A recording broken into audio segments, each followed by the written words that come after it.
Personne n'ira faire la guerre pour le Donbass, personne n'ira mourir pour le Donbass, encore heureux, d'accord? C'est une affaire entre les Russes et les Ukrainiens, qu'on les laisse se débrouiller. Les Russes se sont attaqués parce que l'OTAN, depuis plusieurs décennies, ne respecte pas un certain nombre d'engagements, qui est de, eux aussi, ne pas trop avancer dans des pays qui sont des pays proches de la Russie, des pays qui rejettent la Russie ou d'autres qui ne la rejettent pas. La question du Donbass, il y a un siècle, Lénine a offert le Donbass à l'Ukraine, qui était à l'époque une république soviétique qui était intégrée à l'URSS. C'était pas vraiment un démocrate non plus, non, hein, Lénine. Non, c'était pas vraiment un démocrate, mais enfin, tu sais, l'histoire avant le 20e siècle... Et comme Staline a affamé l'Ukraine aussi, c'était pas de la... Voilà. L'histoire du monde avant le 20e siècle, ça n'a jamais été le règne des démocraties. Donc si on commence à... Et Poutine, c'est pas vraiment un démocrate non plus, exactement. Okay. Donc, le Donbass est une région russe, peuplée de russophones, de gens qui se sont ukrainisés, mais qui en réalité ont toujours été des Russes. Donc c'est pas pour rien qu'ils accueillent de cette façon-là les Russes. C'est idem pour la Crimée. Donc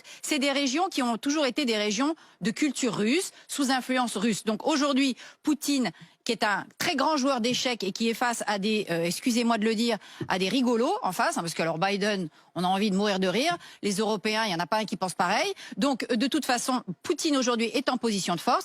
Le Donbass, les populations du Donbass sont plutôt contentes de voir arriver le protecteur russe. C'est quelque chose qui doit être réglé entre l'Ukraine et la Russie. L'Ukraine, au passage, quand Poutine dit le gouvernement ukrainien est un gouvernement très corrompu, on a quand même envie de se marrer parce que les oligarques russes et la corruption de l'État russe, c'est quand même pas rien. Néanmoins, il n'a pas tort de dire que l'arrivée au pouvoir de Zelensky, qui aurait mieux fait de rester à faire des séries télé et à être une star de la télé plutôt que de venir se faire élire président de la République, en l'occurrence, le projet de Zelensky, c'était nettoyer la vie politique ukrainienne, que les choses soient plus démocratiques. Alors c'est pas du tout le cas. C'est encore pire sous Zelensky. Donc il y a aussi des raisons pour lesquelles l'Ukraine est dans cette situation et Poutine en a profité. Voilà. Maintenant, nous sommes on envoie l'armée.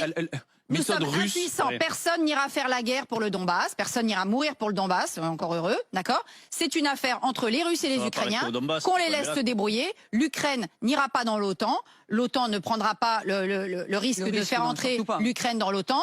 Et c'était la ligne rouge de Poutine. Tout ce qu'il veut, c'est que l'Ukraine ne rentre pas dans l'OTAN. Ça fait des mois que l'OTAN tergiverse. Donc il y a aussi des provocations des deux côtés, je suis désolée. Il y a un pays qui s'appelle l'Ukraine avec une souveraineté aussi. Si l'Ukraine veut se rapprocher... L'Ukraine a déjà signé des accords aussi. Le Donbass n'est déjà plus véritablement souverain. Ça fait depuis 2014. L'Ukraine. Tu comprends bien que le Donbass est un prétexte, quoi. Un prétexte pourquoi il ne va pas envahir l'Ukraine? J'en sais rien. Mais non. Quand on te parle, quand tu vois que Kiev aujourd'hui est extrêmement menacé, on va voir comment les choses.